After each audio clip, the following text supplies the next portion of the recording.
কারোর প্রতি আমার কোনো গ্রাস নাই, কোনো অভিযোগ নাই। বাট যে অফিসারটা এই মুমূর্ষ তাদের সংঘবদ্ধ আক্রমণে প্রায় মর্মন্তুদ মৃতপ্রায়, তাকে উঠিয়ে নিয়ে আসুন। নিশ্চয়ই তাকে তো এর থেকে তার মানে আলাদা করে তার নাম বলার সুযোগ নাই। তার সাথে শুরু থেকে যে অফিসার শঙ্কর কর্মকারের এই ষড়যন্ত্রমূলক তাদের যে অভিযোগ, এই অভিযোগের ভিত্তিতে অভিযোগ ডেকে ধরে এনেছে। যেগুলো একটা অফিসার তো ছিল এক্স বা ওয়াই,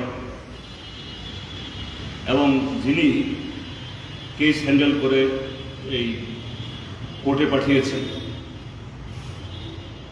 3টি ঘন্টা বিনা চিকিৎসায় বসিয়ে রাখলো, লকআপ ঢুকিয়ে রাখলো। জল দিয়েছে নাকি জলও খেতে পারেনি, কিছু খাওয়া দিয়েছে খাওয়া ধরতে পারেনি। তার ভেতরে একটু মনুষ্যত্বের মানে অবশেষ দেখা গেল না। তারপর যে হসপিটাল, সেখানকার মেডিকেল অফিসার, এখানেও আমি জানি না কোন অফিসার, এটা কি কোন এক্স কোন ওয়াই কোন জেড যেই হোক, কিন্তু এটা এক ধরনের কালপাবেল ক্রাইম, অর্থাৎ এটা সচেতনভাবে একজন ষড়যন্ত্র মানুষকে খুন করার অপরাধের শামিল। সেই ডাক্তার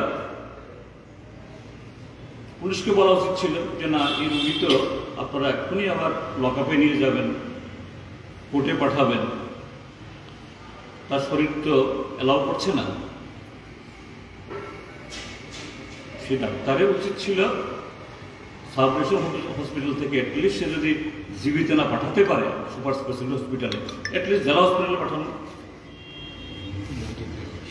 ওটা রিকমেন্ড করলো না, উল্টা পুলিশ হাতে তুলে দিল, আর সে পুলিশ নিয়ে গেল কোর্টে,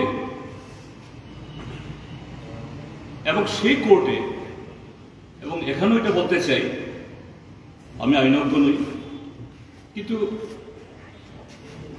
পত্র পত্রিকা বিভিন্নভাবে কিছু কিছু জিনিস তো আইন সম্পর্কে একটু হলে অভিজ্ঞতা হয়েছে। পক্সো আইনে যদি কারো বিরুদ্ধে কোনো কেস নেওয়া হয়, চট করে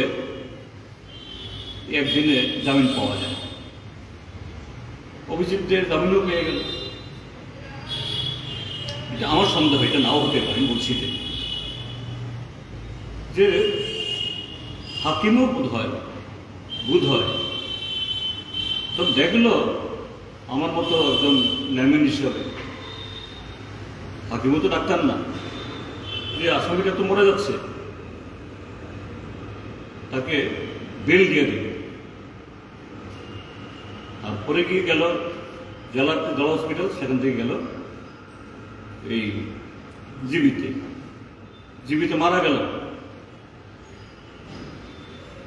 আরো আশ্চর্যের হলো, জিবি হসপিটালে গিয়ে এইভাবে কোনো জখম হওয়া এবং থানা থেকে ইয়ে করা হলে পরে সাধারণত এগুলি ন্যাচারাল ডেথ না, অ্যাবনর্মাল ডেথ।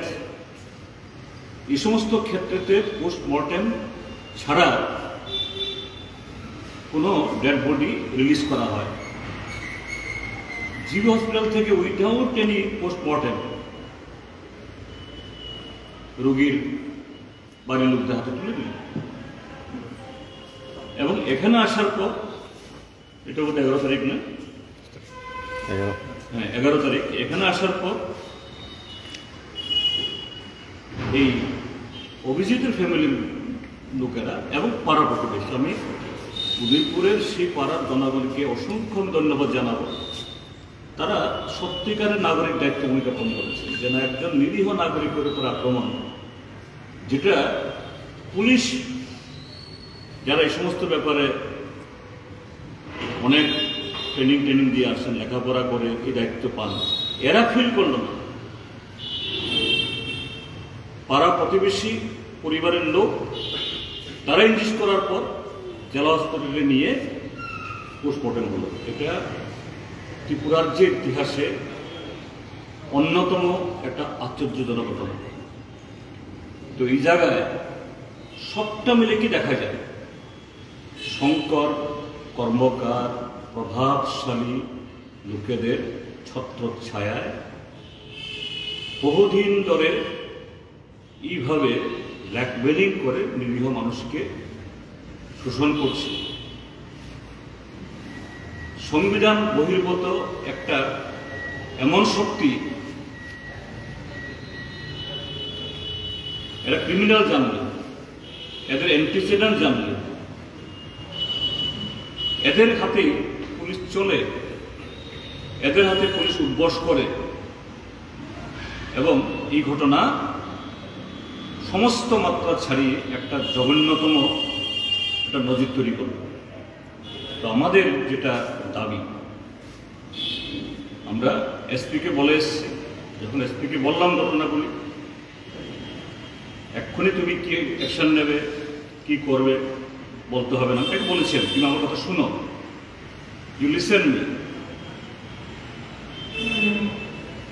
এসপিও আমার কথা শুনে নিজের থেকে বলতে বাধ্য হয়েছে, স্যার ইয়েস,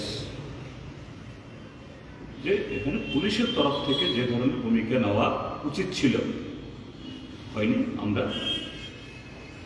এই ব্যাপারে প্রপারলি আমরা দেখব। তো আমি আশা করব, যদিও কেসটা একটাই, একজন লোকে খুন হয়েছে, সেখানে শঙ্কর কর্মকার এবং তার সাকরেদদের তাদের অপরাধ এক ধরনের, আর তার সাথে পুলিশ তার কর্তব্য অবহেলা এবং তার কর্তব্য অবহেলার কারণে একটা জলজন্ত মানুষের প্রাণ চলে যায়। তাদেরও যে ডিপার্টমেন্টাল যে নিয়মে পুলিশের আইনে এরকম কর্তব্যের গাফিলতি এবং এই গাফিলতির কারণে যেরকম একটা জীবন নিভে গেল,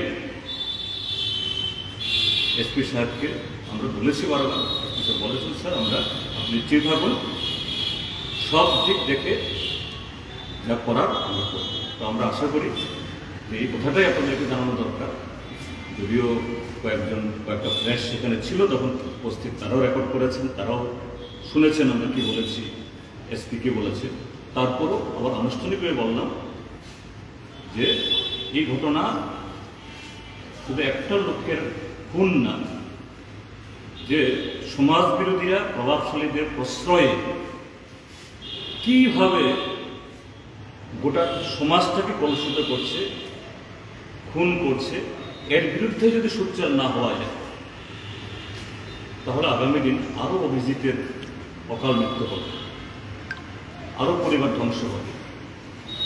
এর বিরুদ্ধে প্রশাসন, পুলিশ যেমন ভূমিকা তাদের কাছ থেকে আমরা চাই, উদয়পুরের নাগরিক সমাজ প্রাথমিকভাবে ভালো ভূমিকা দিয়েছেন আপনারা, এখানকার নাগরিক সমাজ আগামী দিনেও তাদের এই ভূমিকা আরও প্রয়োজন অনুসারে আরও মানে মানে আরও যা প্রয়োজন আরও তেজি এই ভূমিকা আমরা দেখব, এটা আমরা এটাই মোটামুটি আমার।